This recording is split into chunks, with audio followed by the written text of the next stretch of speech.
ನಮಸ್ತೆ ವೀಕ್ಷಕರೇ, ಋತು ರುಚಿ ಚಾನಲ್ಗೆ ಸ್ವಾಗತ. ನಾವಿವತ್ತು ಮಾಡ್ತಾಯಿದ್ದೀವಿ ಹೆಸರುಬೇಳೆ ರೈಸ್.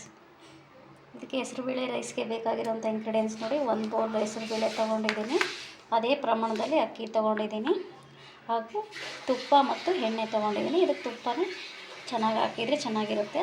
ಹಾಗೂ ಏಲಕ್ಕಿ ಪೌಡ್ರ್ ತೊಗೊಂಡಿದ್ದೀನಿ 1 4, ಹಾಗೂ ಬೆಳ್ಳುಳ್ಳಿ ಸುಲಿದಿಟ್ಕೊಂಡಿದ್ದೀನಿ, ಕರಿಬೇವು, ಹಸಿಮೆಣಸಿನ್ಕಾಯಿ, ಈರುಳ್ಳಿ, ಇದಿಷ್ಟನ್ನು ಸೇರಿಸಿ ಯಾವ ರೀತಿ ಮಾಡೋದು ಅಂತ ಬನ್ನಿ ತೋರಿಸ್ತೀನಿ.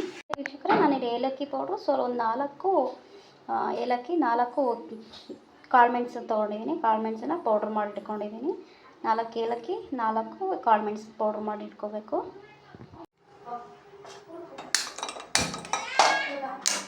ವೀಕ್ಷಕರೇ, ಎಣ್ಣೆ ಮತ್ತು ತುಪ್ಪನ ತೊಗೊಂಡಿದ್ದೀನಲ್ಲ, ಅದನ್ನೆರಡನ್ನು ಹಾಕ್ತಾಯಿದ್ದೀನಿ. ಕಾಯಿದೆ, ಸ್ವಲ್ಪ ಸಾಸಿವೆ ಹಾಕ್ತಾಯಿದ್ದೀನಿ, ಹಸಿಮೆಣಸಿನ್ಕಾಯಿ ಹಾಕ್ತಿದ್ದೀನಿ.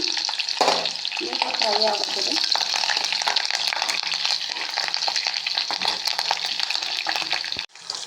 ಈರುಳ್ಳಿ ಹಾಕ್ತಾಯಿದ್ದೀನಿ.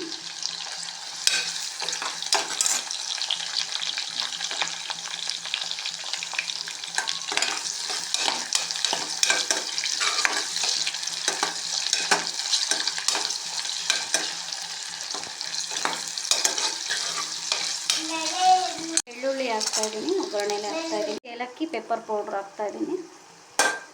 ಅಕ್ಕಿ ಹೆಸರುಬೇಳೆ ನಾನು ತೊಳೆದು ಇಟ್ಕೊಂಡಿದ್ದೀನಿ ಮೊದಲೇ ನೀರಲ್ಲಿ. ಇದನ್ನ ಹಾಕ್ತಾಯಿದ್ದೀನಿ.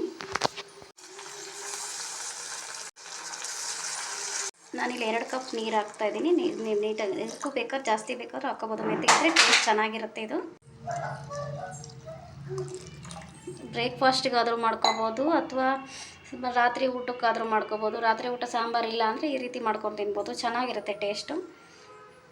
ನೋಡಿ, ಉಪ್ಪು ಹಾಕ್ತಾಯಿದ್ದೀನಿ. ನಾನು ಕಲ್ಲು ಉಪ್ಪು ಉಪಯೋಗಿಸ್ತಾಯಿದ್ದೀನಿ. ನೀಟಾಗಿ ಮಿಕ್ಸ್ ಮಾಡ್ಕೊಬಿಟ್ಟು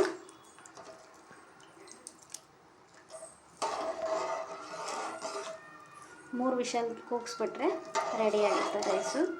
ಬಿಸಿ ಬಿಸಿಯಾಗಿ ಚೆನ್ನಾಗಿರುತ್ತೆ. ಮಳೆ ಬಂದ ಟೈಮಲ್ಲಿ ಮಾಡ್ಕೊಂಡು ತಿಂದರೆ ಟೇಸ್ಟ್ ಚೆನ್ನಾಗಿರುತ್ತೆ. ಬಿಸಿ ಬಿಸಿಯಾಗಿ ಮಕ್ಕಳು ಇಷ್ಟಪಟ್ಟು ತಿಂತಾರೆ. ಈಗ 6 ಮಂತು 9 ಮಂತ್ಸ್ ಒಳಗಿರೋ ಬೇಬೀಸಿಗೆ ಖಾರ ಕಡಿಮೆ ಹಾಕಿ ಮಾಡಿ ಕೊಡ್ಬೋದು, ಚೆನ್ನಾಗಿರುತ್ತೆ ಟೇಸ್ಟು. ದೊಡ್ಡವ್ರಿಗೂ ಇಷ್ಟ ಆಗುತ್ತೆ, ಚಿಕ್ಕ ಮಕ್ಕಳಿಗೂ ಇಷ್ಟ ಆಗುತ್ತೆ. ನೋಡಿ, ಮಾಡ್ಕೊಳ್ಳಿ, ಚೆನ್ನಾಗಿರುತ್ತೆ.